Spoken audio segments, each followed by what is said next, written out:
नमो नमः। प्रसार Sanskrit YouTube channel में आपका स्वागत है। इस वीडियो में हम सरल संस्कृत परीक्षा की सरला पुस्तक के अध्याय 21, 22 और 23 पढ़ेंगे। अध्याय नंबर 21 है वयम भारत भक्ताः, यानी हम भारत के भक्त हैं। इस अध्याय को पढ़ने से पहले हम थोड़े से इसके अंदर आए हुए शब्दों को जान लें। भारत भक्ताः यानी भारत के भक्त, पृथ्वीम यानी पृथ्वी को, स्वर्गम यानी स्वर्ग को, जेतुम यानी जीतने के लिए, सक्ताः यानी समर्थ हैं। फिर हैं सुधीराः, सुधीरा यानी धैर्यशाली, हमारे अंदर धीरज हैं। सुवीराः यानी वीर, अच्छे वीर। भूरी, भूरी यानी बहुत। पुष्ट शरीराः यानी पुष्ट शरीर वाले, हेल्थी बॉडी। जनहिते लोगों के हित के लिए, लोगों की भलाई के लिए। नियुक्ताः यानी नियोजित, लगे हुए हैं। त्यक्त्वा छोड़कर, मत्वा मानकर, भगवत भावम ईश्वर का भाव, अनुरक्ताः यानी लगे हुए हैं। गीत का नाम है वयम भारत भक्ताः। अब हम गीत को गा लेते हैं। वयम बालकाः भारत भक्ताः, वयम बालिकाः भारत भक्ताः, वयं हि सर्वे भारत भक्ताः, पृथ्वीं स्वर्गं जेतुं शक्ताः। अर्थात वयम बालकाः भारत भक्ताः, यानी हम सब बालक भारत के भक्त हैं। दूसरी लाइन में वयम बालिकाः भारत भक्ता, अब बालिकाएं बोल रही हैं कि हम बालिका भी भारत भक्त हैं। फिर दोनों मिलकर के, लड़के और लड़कियां बोलेंगी कि वयम ही सर्वे भारत भक्ता, यानी हम सब भारत के भक्त हैं। पृथ्वी स्वर्गम जेतुम शक्ताः, पृथ्वी और स्वर्ग को जीतने के लिए शक्ति है हमारे अंदर, जीतने के लिए हम समर्थ हैं। ये इसका पहला अंतर था। दूसरा है वयम सुधीराः वयम सुवीराः, हृष्टमानसा पुष्टशरीराः, भूरि पठामो भूरि लिखामो, भविता स्मो जनहिते नियुक्ताः।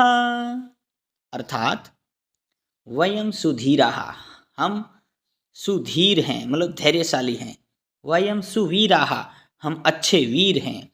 हृष्ट मानसा, हमारा मानस यानी हमारी मानसिक जो स्थिति है वो बहुत अच्छी हैं। पुष्ट शरीराः, हमारा शरीर बहुत हष्टपुष्ट हैं, बलवान हैं। भूरि पठामो, भूरि अर्थात बहुत, हम बहुत पढ़ेंगे। भूरि लिखामो, बहुत लिखेंगे। भविता स्मो जनहिते नियुक्ताः, यानी हम लोगों की भलाई के लिए युक्त हो जाएंगे, लग जाएंगे।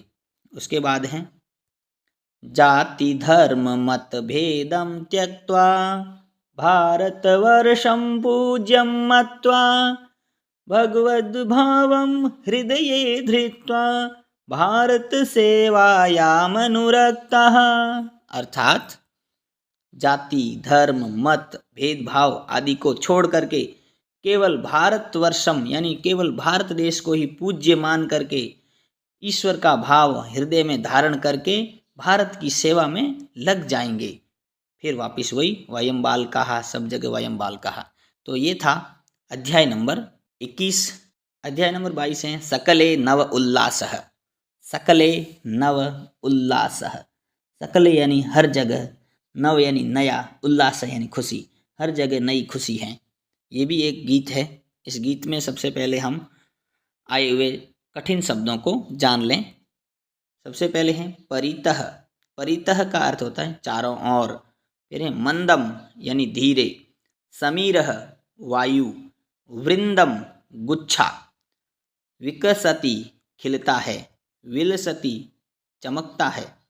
और निद्रा यानी नींद। तंद्रा आलस्य। जनाः लोग। कर्मणि कामों में। सकले संपूर्ण। वदने यानी मुख पर।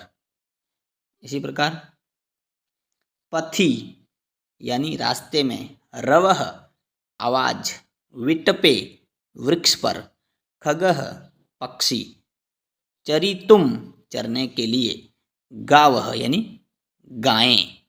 इस प्रकार ये इस पाठ में ये शब्द रहेंगे। अब हम इस पाठ को पढ़ लेते हैं। पाठ का नाम है सकले नव उल्लासः। सबसे पहला इसका अंतरा है चंद्रः अस्तं गच्छति, सूर्यः उदयं गच्छति, परितो भवति प्रकाशः, मंदम चलति समीरः।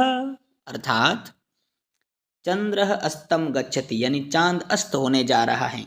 जब चांद अस्त होने जा रहा है तो सूर्य उदयम गच्छति, सूर्य उगने आ रहा है। परितो भवति प्रकाशः, जब सूर्य उदय होता है तो परितो यानी चारों ओर, भवति यानी होता है, प्रकाश यानी उजाला। जब सूर्य उदय होता है तो चारों तरफ उजाला हो रहा है। मंदम चलति समीरः यानी हवा धीरे धीरे चल रही है सुबह के समय में। कलिका वृंदम विकसति अर्थात कलियां गुच्छों के रूप में खिल रही हैं। लतिका वृंदम विलसति यानी जो लताएं हैं, बेलें, वो भी समूह में विलसित यानी चमक रही हैं। निद्रा तंद्रा भगना यानी नींद और आलस्य भगना यानी निकल चुका है। जनाः कर्मणि लग्नाः लोग कामों में लग गए हैं। सकले नव उल्लासः, सकले यानी हर जगह, सब में नया उल्लास है, नई खुशी है। वदने वदने हासः हर मुख पर हास हैं, मुख मुख पर हास हैं। पथि पथि जन संचारः यानी हर रास्ते रास्ते में लोगों का घूमना शुरू हो गया है। नुपुर रव झंकारः, नुपुर का मतलब हो गया है घुंघरुओं की नई झंकार हमें सुनाई देती है। विटपे खगकुलरावः यानी पेड़ पर पक्षियों के समूह की आवाज़ सुनाई दे रही है। चरितुम चलिता गावः गायें चरने के लिए जा रही हैं। फिर हैं हस्ते हस्ते पत्रम यानी हर हाथ में पत्र हैं। वदने वदने स्तोत्रम यानी मुख पर स्तोत्र हैं। बच्चे वगैरह हाथों में पेपर लेकर के सुबह सुबह भगवान के स्तोत्र आदि पढ़ रहे हैं, इसलिए हाथों में पत्र हैं और मुंह पर स्तोत्र हैं। खेलति बालक वृंदम और बालक यानी बच्चों का जो ग्रुप है, समूह है, वो खेल रहा है। गीतम गायम गायम गीत गा गा करके बच्चों का समूह खेल रहा है। पहला प्रश्न है गीतम गायत स्मरत च यानी गीत को गाइए और याद करिए, आप अपनी लय में गा सकते हैं। दूसरा प्रश्न है कथयत आम अथवा न यानी हाँ या ना में उत्तर देना है। पहला वाक्य है किम चंद्रः अस्तम गच्छति, क्या चांद अस्त को जा रहा है, तो आम। दूसरा है किम प्रकाशः केवलम वृक्षेषु अस्ति, क्या प्रकाश केवल पेड़ों पर ही है, तो नहीं, न। तीसरा है किम समीरः मंदम चलति, क्या हवा धीरे चल रही है, आम। चौथा है किम लतिका वृंदम विकसति, तो उत्तर होगा न, क्योंकि लतिका विलसति है, विकसति नहीं है। पांचवा है किम सर्वत्र उल्लासः अस्ति, क्या सब जगह खुशी है, तो आम। छठा है किम मुखे हासः अस्ति, क्या मुख पर हास्य है, तो आम, हासः अर्थात हंसना। सातवां है किम जनाः मार्गे सन्ति, क्या लोग मार्ग में हैं, आम। आठवां है किम खगाः सरोवरे सन्ति, क्या पक्षी सरोवर पर हैं, तो न, खगाः विटपे सन्ति यानी पेड़ पर हैं। उसके बाद किम गावः चरितुम गच्छन्ति, क्या गायें चरने के लिए जा रही हैं, आम। 10वां है किम बालकाः पठन्ति, न, बालकाः तो खेल रहे हैं। प्रश्न तीसरा है उत्तराणि लिखत, उत्तर लिखिए। पहला है सूर्य कुत्र गच्छति, सूर्य कहाँ जा रहा है, सूर्य उदयम गच्छति, सूर्य उगने को जा रहा है। फिर है हस्ते हस्ते किम अस्ति यानी हर हाथ में क्या है, तो हस्ते हस्ते पत्रम अस्ति, हर हाथ में पत्र हैं। फिर है तीसरा बालक वृंदम किम करोति यानी बालक यानी बच्चों का समूह क्या कर रहा है, बालक वृंदम खेलति यानी बच्चों का समूह खेल रहा है। चौथा है स्तोत्रम कुत्र अस्ति यानी ईश्वर की प्रार्थना कहाँ है, तो स्तोत्रम वदने वदने अस्ति यानी मुख मुख पर है, हर मुख मुख में है। पांचवा है का भगना चली गई है, तो निद्रा और तंद्रा भगना नींद और आलस्य चले गए हैं। इस प्रकार ये था अध्याय नंबर 22। अब हम अध्याय नंबर 23 को पढ़ेंगे, जो इस पुस्तक का अंतिम अध्याय है, जिसका नाम है प्रियाः श्लोकाः यानी अच्छे श्लोक। पहला श्लोक है कराग्रे वसते लक्ष्मीः करमध्ये सरस्वती करमूले स्थिता गौरी प्रभाते करदर्शनम्। अर्थात कर कहते हैं हाथ को। कर अग्रे यानी हाथ के आगे के भाग में लक्ष्मी रहती हैं। कर मध्य सरस्वती, हाथ के बीच में सरस्वती। और कर मूले स्थिता गौरी, हाथ की मूल भाग में गौरी माँ शक्ति पार्वती का निवास है। इसलिए प्रभाते कर दर्शनम, इसलिए सुबह सुबह दोनों हाथों के दर्शन करने चाहिए। हाथ के आगे के भाग में लक्ष्मी जी, हाथ के बीच में सरस्वती जी और हाथ के मूल भाग में माँ गौरी का निवास है, इसलिए सुबह सुबह हाथों के दर्शन करने चाहिए। दूसरा श्लोक है गुरुर्ब्रह्मा गुरुर्विष्णु गुरुर्देवो महेश्वरः गुरुः साक्षात् परब्रह्म तस्मै श्री गुरवे नमः। अर्थात गुरु जो है हमारा वो गुरु ब्रह्मा हैं, गुरु ही विष्णु हैं, गुरु ही देव महेश्वर हैं। यानी ब्रह्मा विष्णु महेश ये हमारे गुरु हैं। यानी गुरु ही ब्रह्मा हैं, गुरु ही विष्णु हैं और गुरु ही देव महेश्वर हैं। महेश्वर यानी भगवान शंकर। गुरु साक्षात पर ब्रह्म, यानी ये जो गुरु होते हैं हमारे वो साक्षात पर ब्रह्म हैं, सीधे सबसे बड़े भगवान हैं। तस्मै श्री गुरुवे नमः, इसलिए उन गुरु को नमस्कार है। फिर गुरु के बारे में ये कहा है त्वमेव माता च पिता त्वमेव, तुम ही माता हो तुम ही पिता हो। त्वमेव बंधुश्च सखा त्वमेव, तुम ही मेरे अपने बंधु हो रिश्तेदार हो, तुम ही सखा यानी दोस्त हो।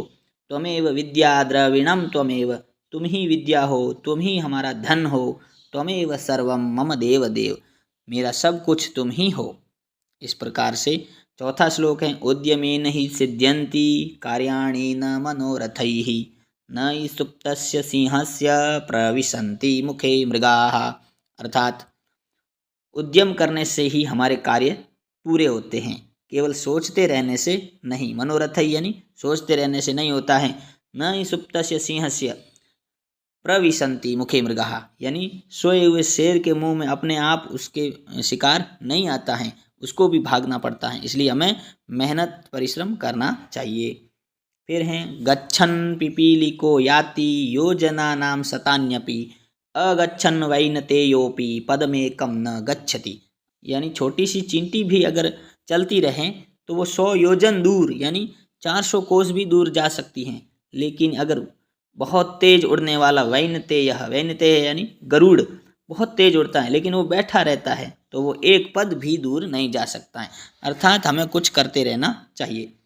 ये श्लोक बहुत इंपॉर्टेंट है, इसका क्रम याद रखना। पहले उद्यमः, दूसरा साहसम, तीसरा धैर्यम, चौथा बुद्धि, पांचवा शक्ति और छठे नंबर पे पराक्रम। इनका क्रम याद रखना है। तो उद्यमः साहसम धैर्यम बुद्धि शक्ति पराक्रमः षडेते यत्र वर्तन्ते तत्र देवः सहायकृत्।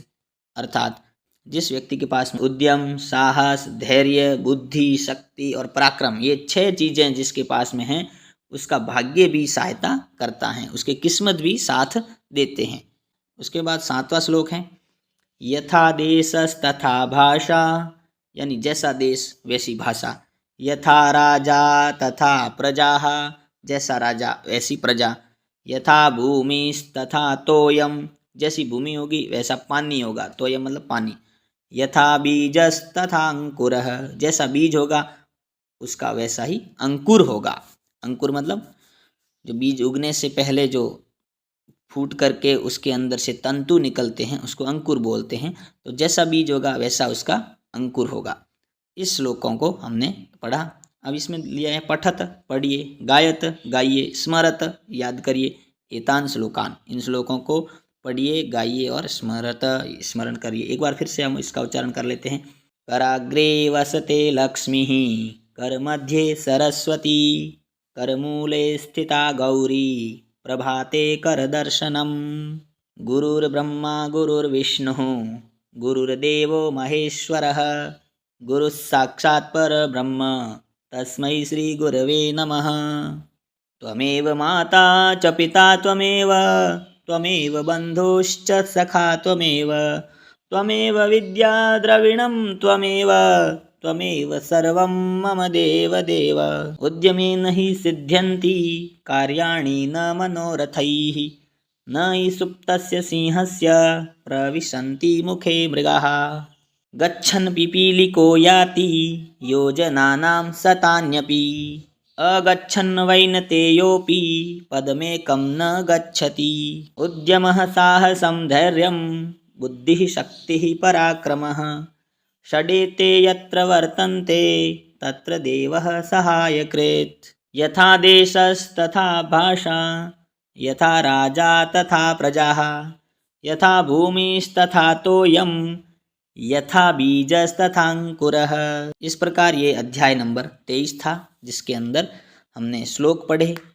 बहुत अच्छे श्लोक हैं, हमको ये याद कर लेने चाहिए। परीक्षा में इन श्लोकों को पूछने के लिए रिक्त स्थान दे दिया जाए तो आपको एक पूरे क्रम से याद करें, ताकि बीच में आने वाला शब्द आपको वहाँ भरने में समस्या नहीं रहे। ये थी सरल संस्कृत परीक्षा की सरला पुस्तक।